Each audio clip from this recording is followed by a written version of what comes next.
qual é o caráter que melhor reflete a imagem de Deus? Quais são as características de Deus que nós somos chamadas a refletir como imagem dele na Terra?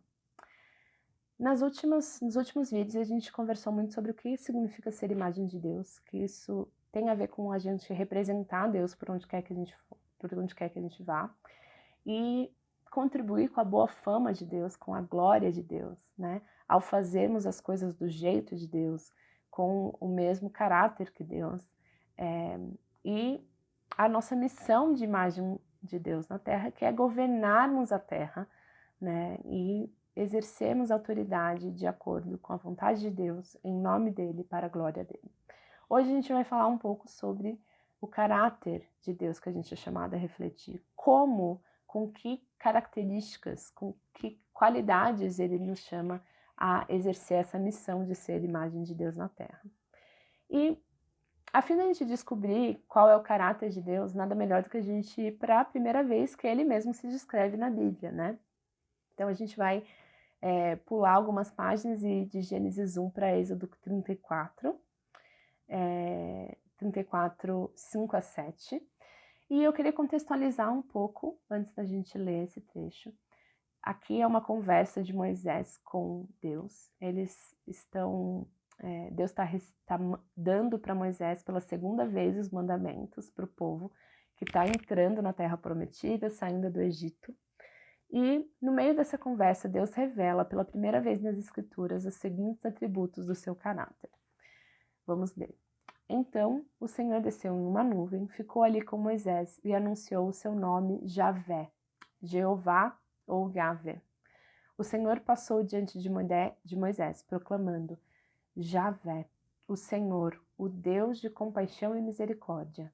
Sou lento para me irar e cheio de amor e fidelidade.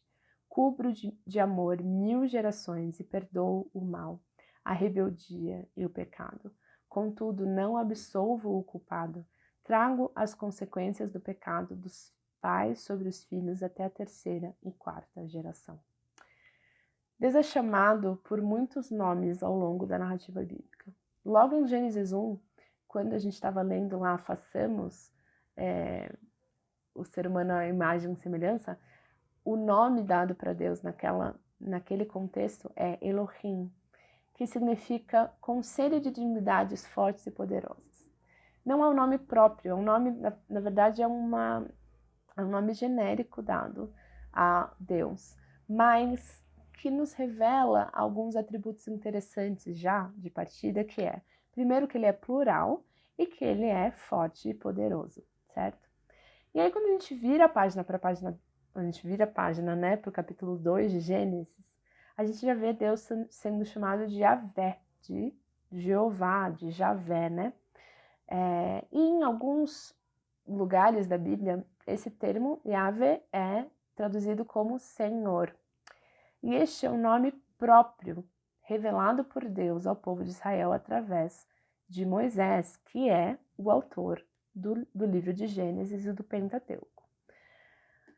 Algum tempo antes desse episódio, em Êxodo 34, a gente tem Deus revelando para Moisés esse seu nome próprio, que é Yahvé.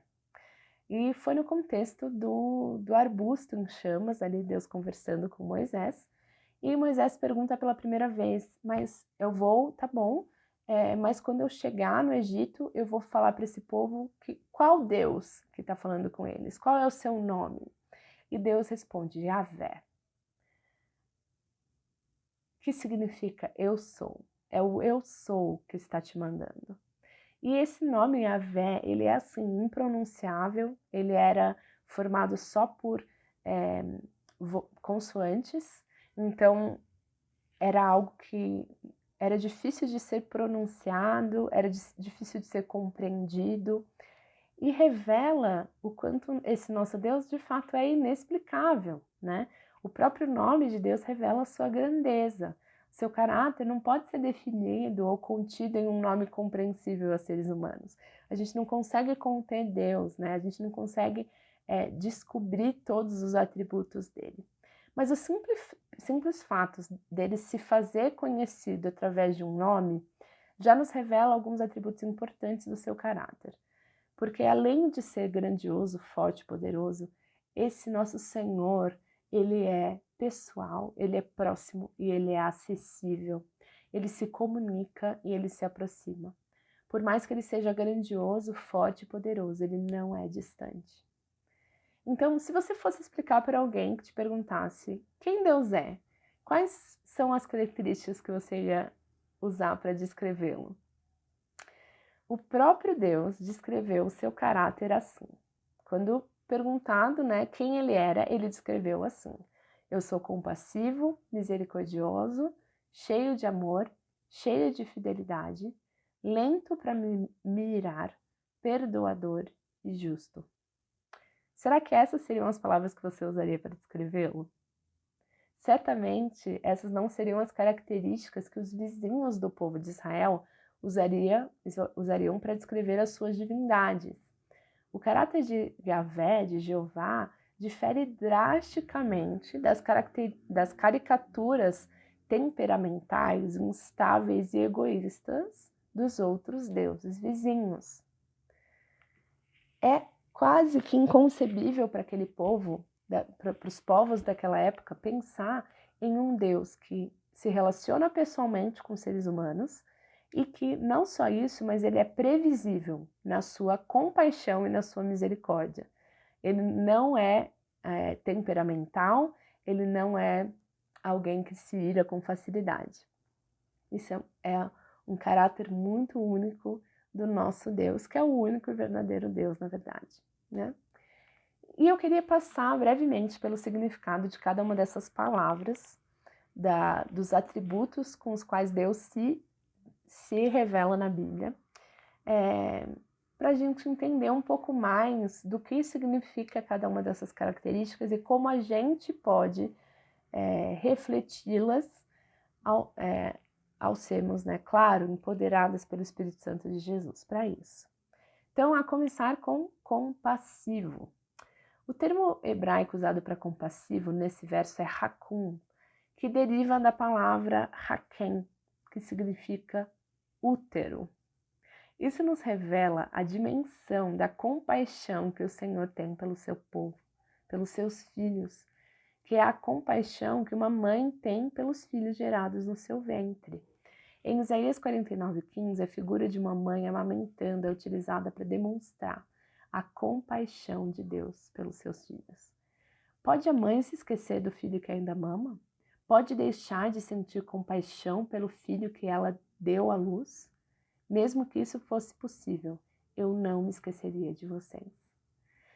Deus se comove profundamente e ele age em prol do bem dos seus filhos. Ele não é um Deus alheio ao sofrimento. Ele não se esquece daqueles que ele criou e quer bem. Ele sente junto com os seus filhos. Seu estômago embrulha e o seu peito aperta ao ver os seus filhos em perigo ou em rebeldia. Deus é compassivo, como uma mãe é compassiva com os seus filhos gerados no seu ventre. Além de compassivo, o Senhor é misericordioso. E a misericórdia significa oferecer favor de forma imerecida a alguém. Ele não é só um Deus que se comove com a necessidade do seu povo e que age em favor desse povo. Ele dá a essas pessoas coisas que elas não merecem. Ele age com graça. Ele age com misericórdia. Essa é uma característica essencial de Deus. Dar a nós aquilo que a gente não merece. Outra característica que complementa a sua compaixão e misericórdia é a característica de ser lento para se irar. Deus não é pavio curto.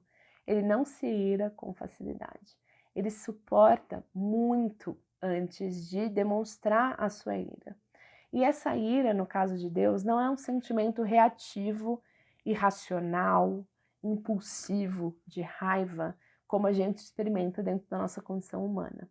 Mas é uma indignação previsível, constante e contida, com o estado em que a sua boa criação e as suas boas criaturas se encontram por estarem corrompidas pelo pecado.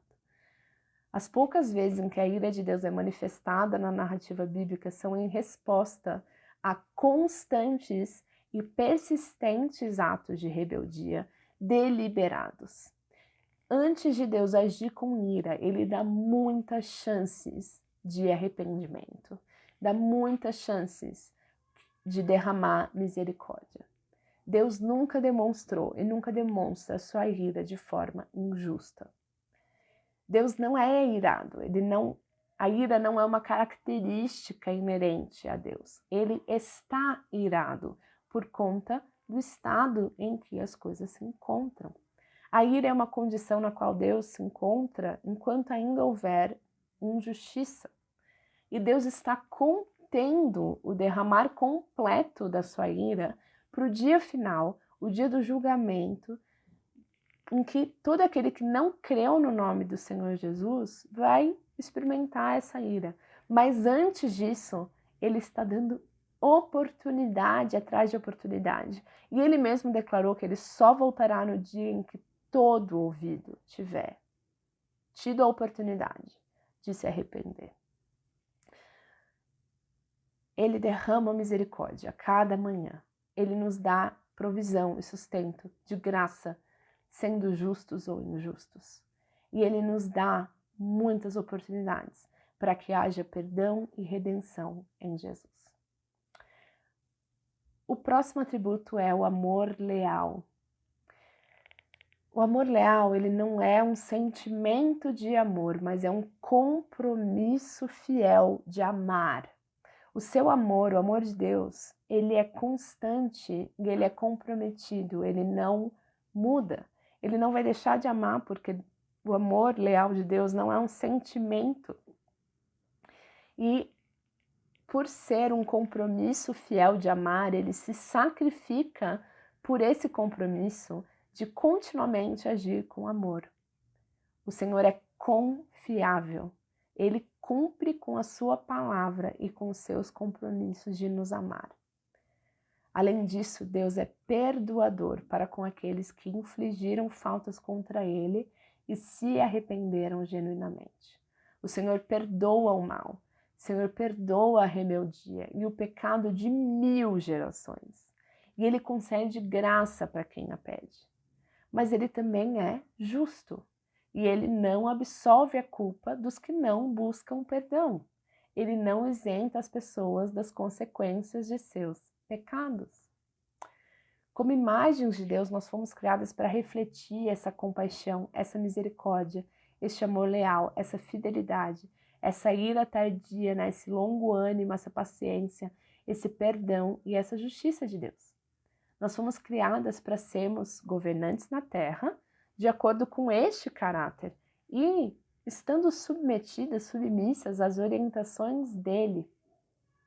Quando a gente faz o que Deus nos criou para fazer, imitando o jeito de ser dele, o caráter dele, a boa fama dele é conhecida por toda a terra e a terra é governada de maneira adequada. E ele sorri, alegre de pensar, olha como essa garota é parecida comigo. Ao sermos pessoas compassivas, misericordiosas, cheias de amor leal, fidelidade, lentas para se irar, nós somos representantes do caráter de Deus na criação. Mas essa não é a única vez que o Senhor se descreve no Antigo Testamento.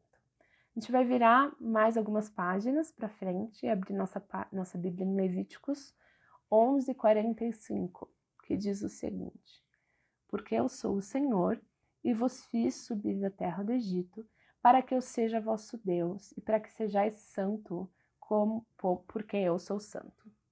Uma outra característica de Deus é a sua santidade, em outras palavras, a sua pureza e a sua separação total da impureza.